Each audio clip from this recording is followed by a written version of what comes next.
नमस्कार। मैं स्नेहा, आपकी होस्ट, एक बार फिर से आपका स्वागत करती हूँ आपके अपने चैनल डर का घर में। आज जो मैं कहानी आपके लिए लेकर आई हूँ, ये कहानी काफ़ी डरावनी, भयानक होने के साथ साथ एक भावुक कहानी भी है। ये सब मैं किस लिए बोल रही हूँ, ये आपको इस कहानी में आगे पता चल जाएगा। कहानी के मुख्य किरदार हैं प्रिया और रवि। प्रिया और रवि के शादी को करीब करीब 8 साल बीत चुके थे और इन दोनों को एक बहुत प्यारा बेटा भी था जिसका नाम था सोनू और उसकी उम्र करीब करीब 6 साल की थी। इन दोनों की जिंदगी में सब कुछ बहुत अच्छा चल रहा था तब तक जब तक कि प्रिया भी अपने पति रवि का साथ दिया करती थी, नौकरी करके घर चलाने में, खर्चों में हाथ बटाने के लिए। एक समय तक प्रिया और रवि दोनों मिलकर काम किया करते थे, लेकिन प्रिया की प्रेगनेंसी के बाद प्रिया ने अपना जॉब छोड़ दिया अपने बच्चे की देखभाल के लिए और उसके साथ वक्त बिताने के लिए, ताकि वो घर पर रहकर उसका पालन पोषण ढंग से कर सके, जो कि उसने बखूबी किया भी। उसने अपने बच्चे को बहुत अच्छे संस्कार दिए थे। उसका बच्चा इतनी कम उम्र में ही उसे ये बात बहुत अच्छे से पता थी कि बड़ों की इज्जत किस तरह से की जाती है, बड़ों को किस तरीके से सम्मान दिया जाता है। ये बात कभी भी उन दोनों को बार बार अपने बच्चे को समझाने की ज़रूरत नहीं पड़ती थी। उसके सामने अगर कभी भी कोई भी बड़ा आता तो वो उससे इज्जत से, सम्मान से ही बातें किया करता था। उनको प्रणाम कहना, उन लोगों का रिस्पेक्ट करना, बातें सुनना, बातें समझना, मानना, उसकी उम्र के हिसाब से ये सारी समझ उसके अंदर बहुत ज़्यादा थी। लेकिन अपने बच्चे को एक अच्छी परवरिश देने के लिए और उसके अंदर अच्छे संस्कार भरने के लिए प्रिया ने जो डिसीज़न लिया था, उस डिसीज़न के वजह से अब उनके घर में काफ़ी तकलीफ़ें होने लगी थी। उन दोनों के पास पैसे की कमी बहुत ज़्यादा हो गई थी, जिस वजह से उनको अपना पुराना बड़ा घर छोड़कर एक नए जगह पर शिफ्ट होना पड़ा था। पहले वो एक बहुत अच्छे बड़े बंगलों में रहा करते थे, लेकिन आज पैसों की तंगी के वजह से उन्होंने एक छोटा सा मकान अपने लोकेशन से काफ़ी दूर सिटी के आउटर जगह पर एक बिल्डिंग में फ्लैट में रहना पड़ रहा था। ये फ्लैट भी उन्होंने खरीद ही लिया था, लेकिन ये फ्लैट उन्हें शहर से काफ़ी बाहर होने के वजह से काफ़ी सस्ते दामों में मिल गया था और उनको अपने पैसे बचाने थे। इस वजह से उन लोगों ने ये घर खरीद लिया और ये घर एक रीसेल हाउस था।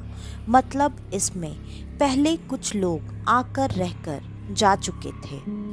उनके इस नए घर में अभी तक सब कुछ बहुत अच्छा था और काफ़ी अच्छा भी उन्हें लग रहा था, क्योंकि सोसाइटी काफ़ी खूबसूरत थी। वहाँ पर बच्चों के लिए खेलने के लिए एक छोटा सा प्लेग्राउंड भी था, जिसमें वो अपने बच्चे को हमेशा शाम में खेलने के लिए ले जाया करती थी।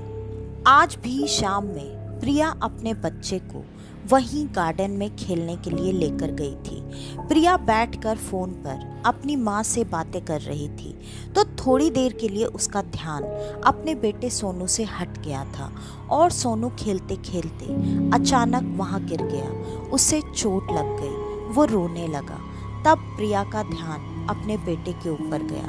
वो भागकर आती और अपने बेटे को उठाती। उससे पहले वहाँ पर एक बहुत ही खूबसूरत सी लेडी आई, जिसने उस बच्चे को उठाकर तुरंत अपने गोद में उठाया और उसे शांत कराने लगी। ये देखकर प्रिया को काफ़ी अच्छा लगा कि वो लेडी कौन है जो उसके बच्चे को इतने प्यार से अपने गोद में उठाकर शांत करवा रही है।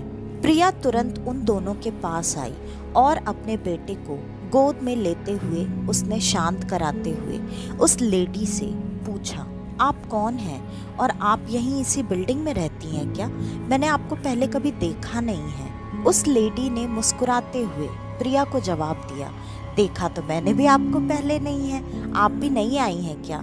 प्रिया ने भी मुस्कुराते हुए जवाब दिया, हाँ, हम अभी कुछ ही दिन पहले शिफ्ट हुए हैं, 2 हफ्ते हुए होंगे हमें शिफ्ट हुए। मेरे पति घर पर रहते नहीं हैं, उनका एक छोटा सा अपना बिजनेस है, तो उसी बिजनेस के सिलसिले में वो काम पर चले जाते हैं और मैं मेरे बच्चे की देखभाल करती हूँ। फिर ऐसे ही उन दोनों में काफ़ी सारी बातें होने लगी। प्रिया ने भी बातों बातों में अपने बारे में सारी बातें उस लेडी को बताई और उस लेडी ने भी अपने बारे में सारी बातें प्रिया को बताई। उसने बताया कि वो यहाँ पर अपनी माँ के साथ रहा करती है। उसके पापा का देहांत काफ़ी समय पहले हो गया था और वो अपने माता पिता की इकलौती संतान है। इस वजह से उसने शादी नहीं की और वो हमेशा अपनी माँ के साथ रहकर उनका ख्याल रखना चाहती है, लेकिन उसके भी काम के सिलसिले में वो अक्सर घर से बाहर रहा करती है और उसे अपनी माँ को लेकर काफ़ी चिंता रहती है। तो अगर आपको वक्त मिले तो आप कभी कभी प्लीज़ मेरी माँ के पास जाकर उनका ख्याल रख लिया कीजिए। प्रिया को भी वो लेडी काफ़ी पसंद आई थी, जिसका नाम था शांति, और वो बिल्कुल अपने नाम की ही तरह थी। उसका स्वभाव, उसका चेहरा, सब कुछ उसके नाम को बिल्कुल सूट करता था। दोनों में कुछ ही देर में इतनी सारी बातें हो गई जैसे कि वो दोनों एक दूसरे को काफ़ी समय से जानते हैं। और प्रिया अब अपने बच्चे को लेकर घर पर जाने लगी। उसने कहा, पति के आने का वक्त हो रहा है और बच्चे का भी शाम के नाश्ते का टाइम हो गया है, तो मैं घर पर जा रही हूँ। आपको भी अगर कभी फुर्सत मिले तो अपनी माँ को लेकर हमारे घर पर ज़रूर आइएगा। शांति ने भी मुस्कुराते हुए हाँ में जवाब दिया और दोनों अपने अपने रास्ते चले गए। प्रिया घर पर आकर रात के खाने की तैयारी करने लगी और अपने पति का इंतज़ार करने लगी। पति जब घर पर आया तो आज प्रिया काफ़ी खुश थी।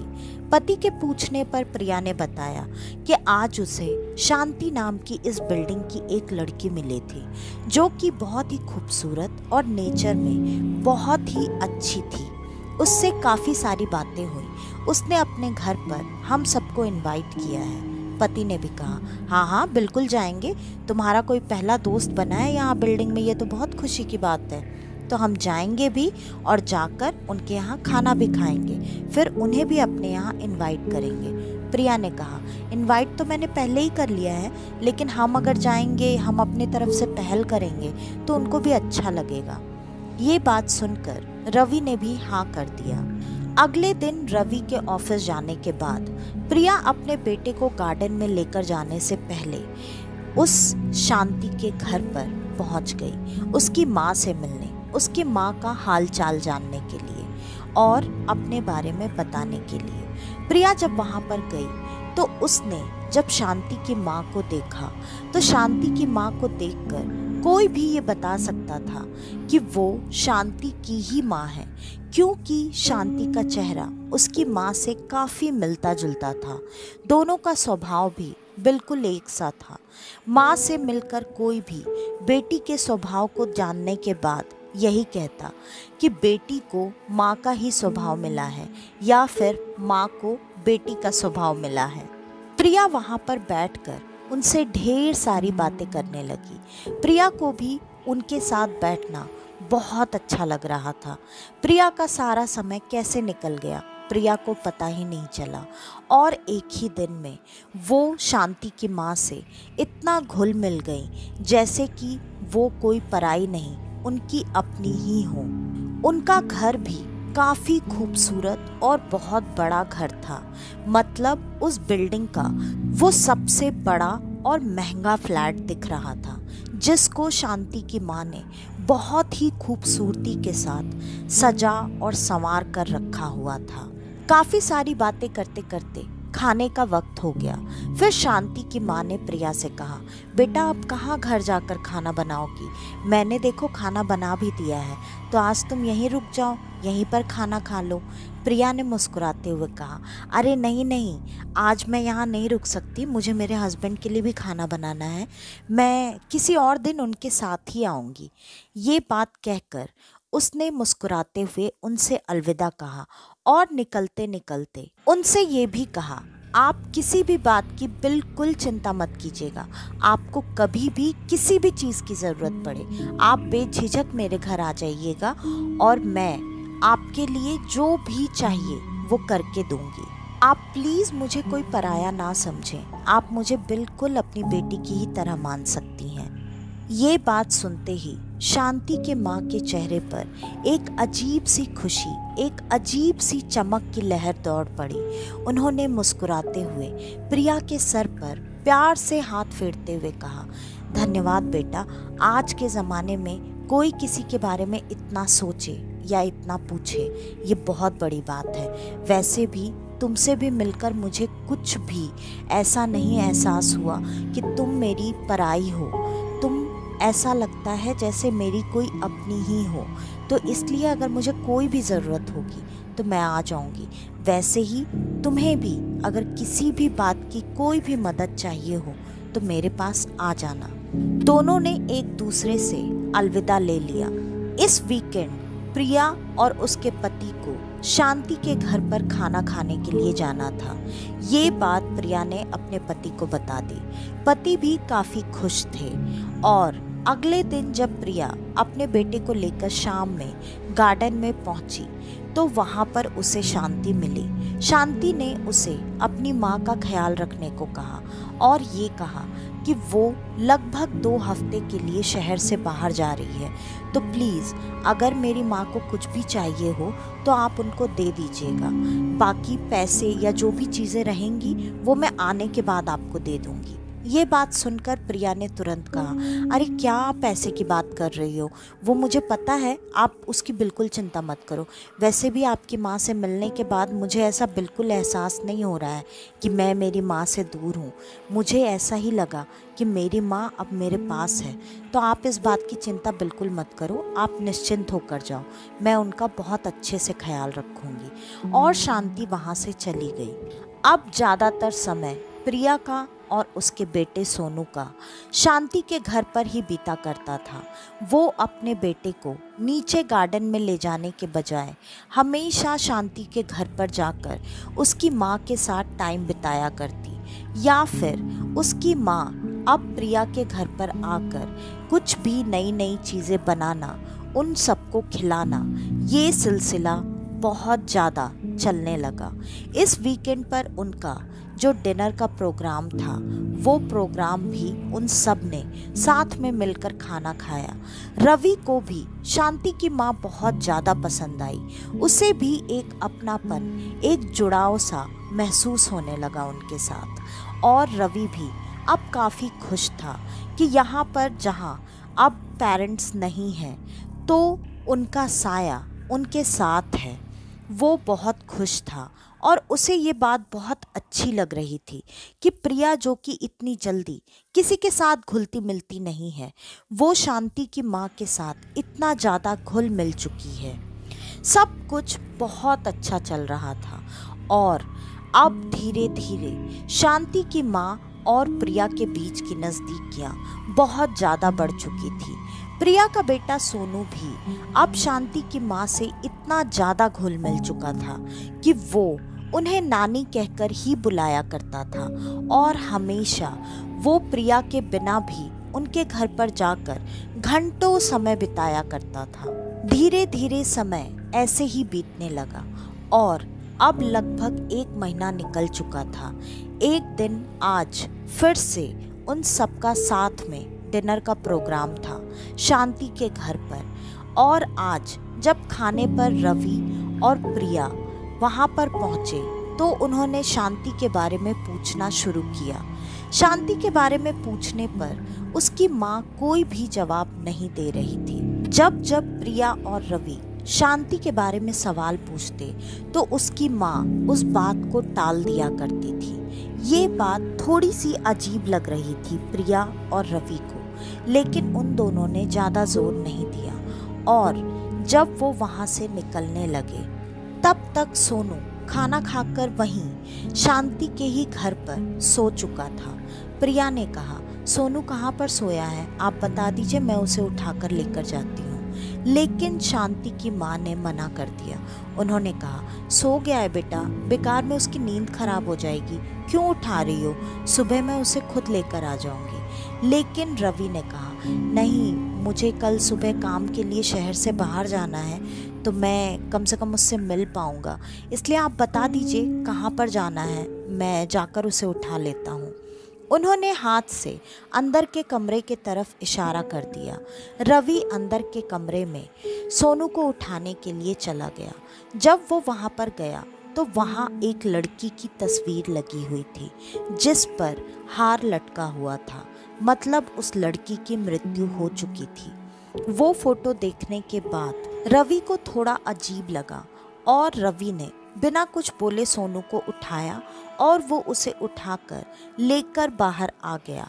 दोनों अब अपने घर पर चले गए और आज रात में रवि ने सोते वक्त प्रिया से शांति के बारे में पूछना शुरू किया। फिर प्रिया ने शांति के बारे में सब कुछ रवि को और ज़्यादा डिटेल में बताया। फिर रवि ने जो अंदर के कमरे में देखा था वो प्रिया को बताया कि वहाँ एक लड़की की तस्वीर थी जिस पर हार लगा हुआ था, मतलब उस लड़की की मृत्यु हो चुकी है। और उस लड़की का चेहरा शांति के माँ से काफ़ी मिलता जुलता था। ये बात सुनकर प्रिया को काफ़ी अजीब महसूस होने लगा। फिर प्रिया ने कहा, हो सकता है शांति की कोई और भी बहन हो, क्योंकि जहाँ तक मुझे पता है शांति शहर से बाहर गई हुई थी। हाँ, लेकिन आने के बाद वो मुझे दिखी नहीं है, मैं उससे मिली नहीं अभी तक। और हम भी जब आज शांति के बारे में पूछ रहे थे तो उसकी माँ ने कुछ भी बताया नहीं। मुझे कुछ भी समझ में नहीं आ रहा है, पता नहीं, जाने दो, तुम्हें सुबह निकलना है, तुम सो जाओ, बाकी देखते हैं। और ये बातें कर कर वो दोनों सो गए। अगले दिन रवि उठकर उसे जहाँ जाना था वो चला गया।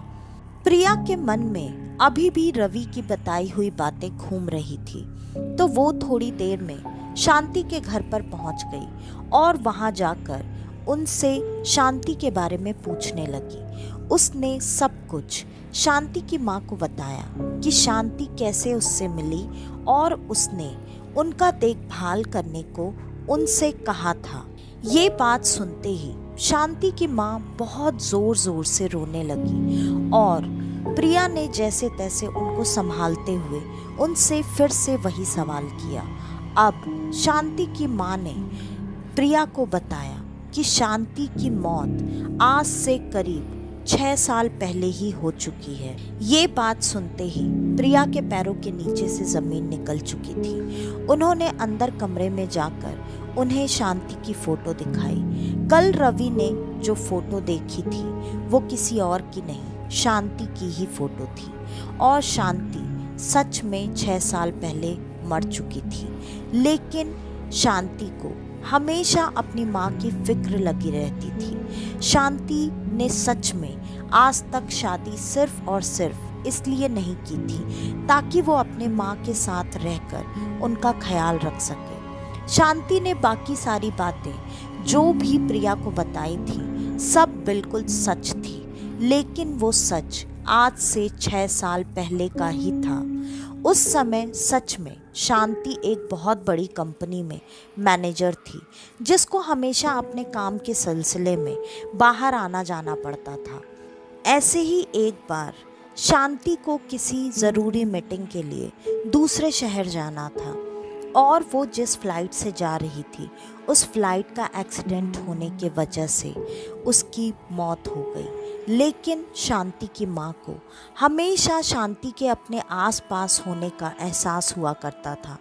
उनको उसके जाने के बाद भी ऐसा कभी महसूस ही नहीं हुआ कि उनकी बेटी उन्हें छोड़कर दूर जा चुकी है। हमेशा उनकी ज़रूरत की हर चीज़, जैसे शांति पहले बिना उनके बोले ही चेक करके लाकर रख दिया करती थी, आज भी उनके साथ वही सारी चीज़ें होती थीं। उनके घर में चाहे किसी राशन के सामान की ज़रूरत हो या फिर उनके दवाइयों की ज़रूरत या पैसों की ज़रूरत या कोई और ज़रूरत, उन्हें कभी भी किसी भी चीज़ के लिए कोई चिंता करने की ज़रूरत नहीं पड़ी। उनका ख्याल आज भी उसी तरह से रखा जा रहा था जैसे कि 6 साल पहले शांति अपने होने पर रखा करती थी। ये सारी बातें सुनकर प्रिया अब डर से कांप रही थी। उसे तो ये विश्वास ही नहीं हो रहा था कि इतनी बार दिन के उजाले में वो जिससे मिली, जिससे उसने बातें की, वो कोई जिंदा इंसान नहीं है, एक मरी हुई लड़की है। और तो और उस लड़की के वजह से वो आज उसकी माँ के इतने करीब आ चुकी है। अब प्रिया को बहुत ज़्यादा डर लग रहा था। उसे खुद से ज़्यादा खुद के बच्चे को और पति को लेकर डर लग रहा था। प्रिया के मन में ये डर अब इस तरह से घर कर चुका था कि प्रिया को अब हर जगह शांति नजर आने लगी थी। प्रिया अपने पति के घर आने का इंतज़ार करने लगी। जैसे ही 2 दिनों बाद उसका पति घर वापस आया, प्रिया तुरंत रो रो कर अपने पति को सारी बातें बता रही थी। और अब प्रिया इस जिद पे अड़ चुकी थी कि उसे यहाँ पर नहीं रहना है, चाहे जो हो जाए उसे ये घर छोड़कर जाना है। उसके पति ने कहा, ठीक है, मैं समझ गया, तुम बिल्कुल चिंता मत करो। वैसे भी तुम्हें पता है मैं जिस डील के लिए गया था, अगर ये डील एक बार हो जाए तो हमारी ज़िंदगी की सारी परेशानियां ख़त्म हो जाएंगी। तुम्हें जैसा घर चाहिए, जहाँ चाहिए, हम वो घर ले सकते हैं। अभी तुम्हें पता है इस घर में रहने के लिए हमारी मजबूरी है क्योंकि हमारे पास पैसे नहीं हैं। तुम मुझे सिर्फ कुछ दिनों का टाइम दो, ये डील जैसे ही पूरी होगी हम यहाँ से ये घर छोड़कर चले जाएंगे। क्योंकि रवि को ये उम्मीद थी कि ये डील ज़रूर हो जाएगी। उसे ऐसा लगने लगा था कि ये घर उसके लिए काफ़ी लकी था, क्योंकि वो जब से इस घर में आया था हमेशा उसकी छोटी छोटी डील्स ही पूरी होती थी, लेकिन ऐसी डील्स भी हो जाया कर रही थी जिससे कि रवि को बिल्कुल उम्मीद नहीं होती थी कि ये डील पूरी होगी, उसे ये डील मिल जाएगी।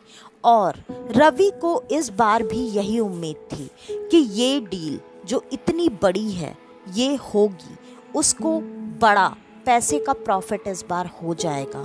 लेकिन यहाँ पर होने वाला अब कुछ और था।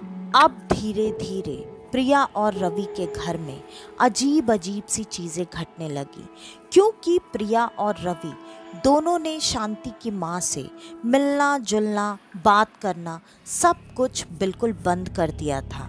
अगर कभी गलती से शांति की माँ उनके घर भी आ जाया करती थी तो भी प्रिया उनसे बात नहीं करती थी। वो किसी न किसी बहाने से या तो उन्हें घर से भगा दिया करती थी या फिर खुद घर से निकलकर कहीं ना कहीं चली जाया करती थी।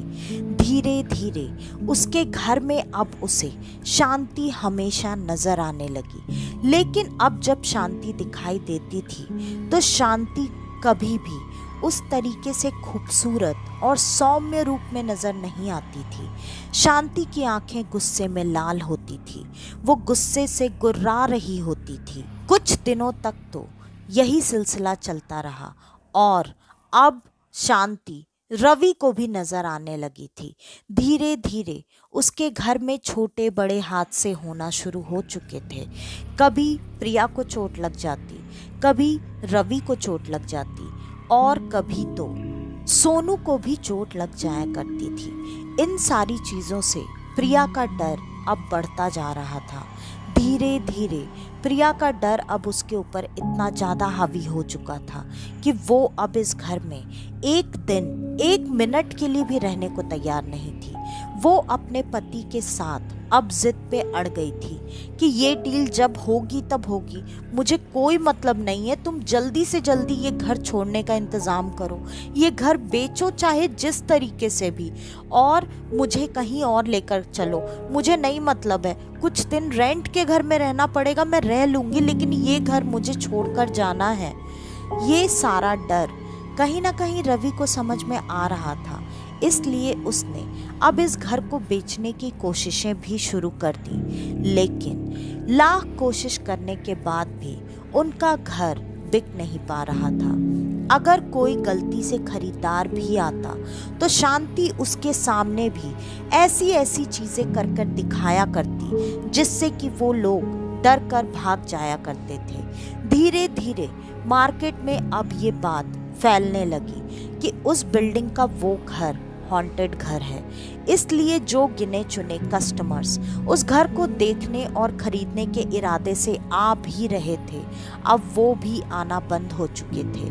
दिन ब दिन प्रिया का डर बढ़ता जा रहा था और प्रिया के घर की ये छोटी मोटी चीजें भी बढ़ती जा रही थी। ये सारी चीजें होते होते काफी समय निकल गया और आखिरकार रवि की वो जो डील होने वाली थी वो डील भी अब कैंसिल हो चुकी थी।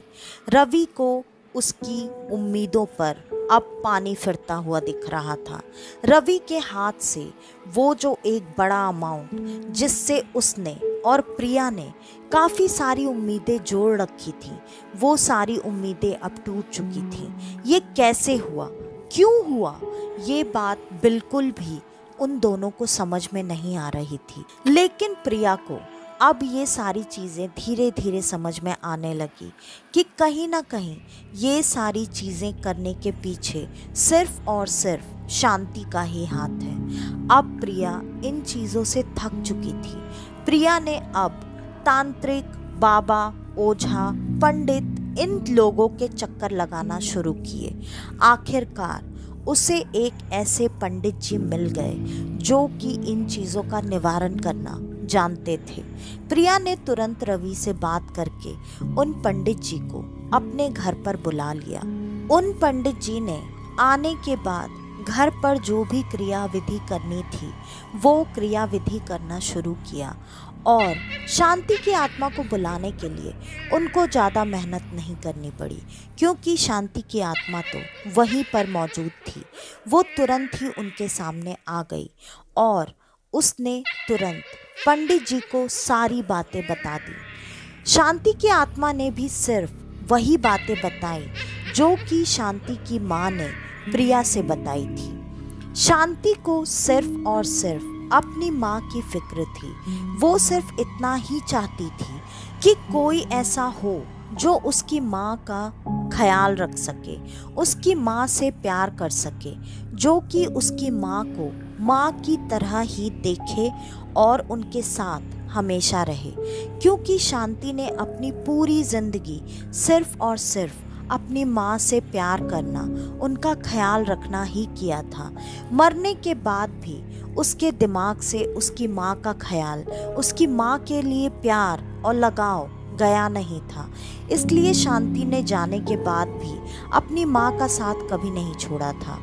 और प्रिया से मिलने के बाद उसको पता नहीं क्यों ऐसा महसूस हुआ कि प्रिया ही वो लड़की है जो कि शायद शांति की कमी उनके ज़िंदगी में पूरी कर सकती है। इसलिए वो खुद पहली बार 6 सालों में किसी के सामने आई और उसने अपने घर का पता बताकर प्रिया को वहाँ पर जाने के लिए कहा।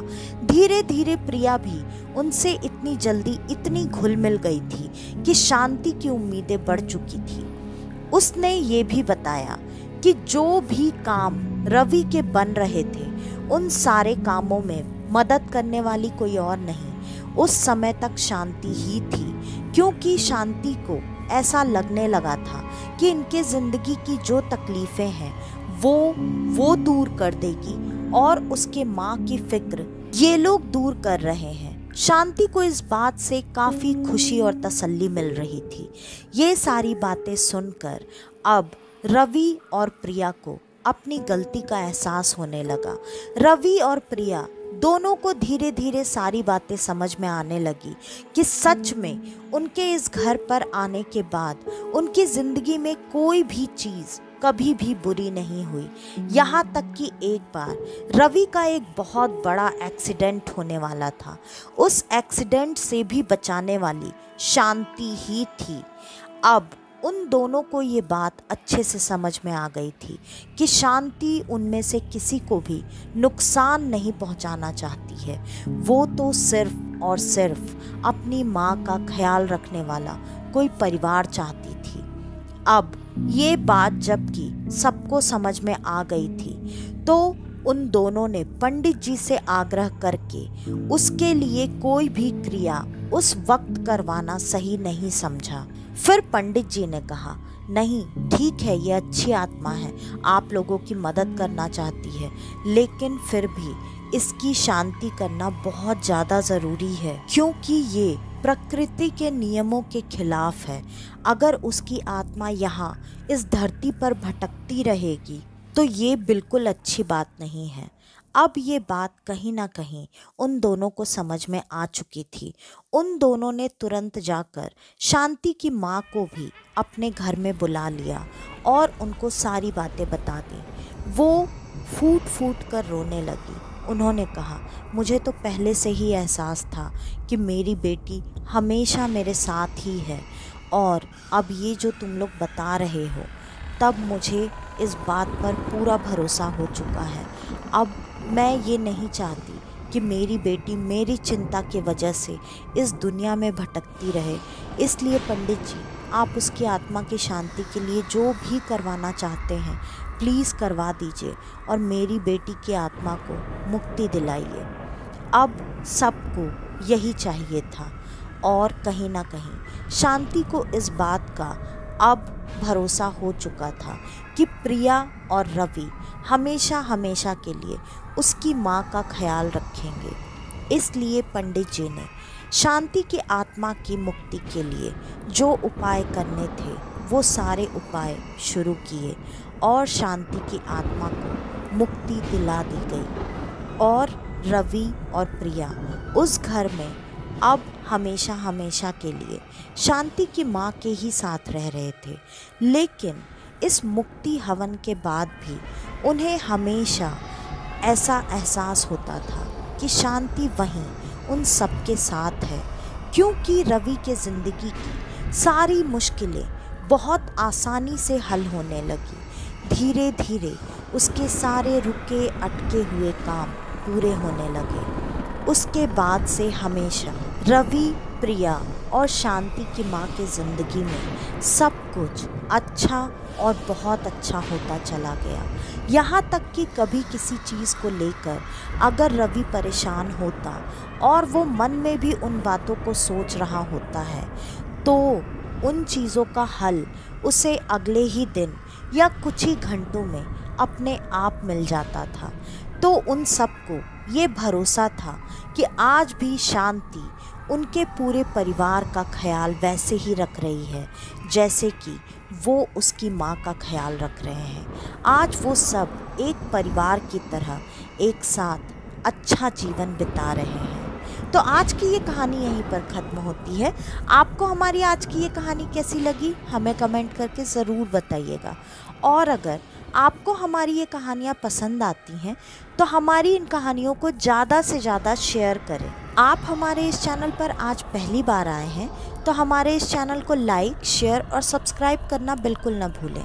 और अगर आपके पास आपकी ऐसी कोई कहानी हो तो डिस्क्रिप्शन में दिए गए ईमेल आईडी या इंस्टा आईडी पर आप हमें आपकी वो कहानी भेज सकते हैं। तो आज के लिए बस इतना ही। मैं स्नेहा, आपकी होस्ट, आज के लिए लेती हूँ अलविदा। कल वापस से आपसे मिलने आऊँगी और आप सबको लेकर जाऊँगी कुछ जाने अनजाने किस्से कहानियों के सफ़र पर आपका अपना डर का घर में। तो कल तक के लिए नमस्कार।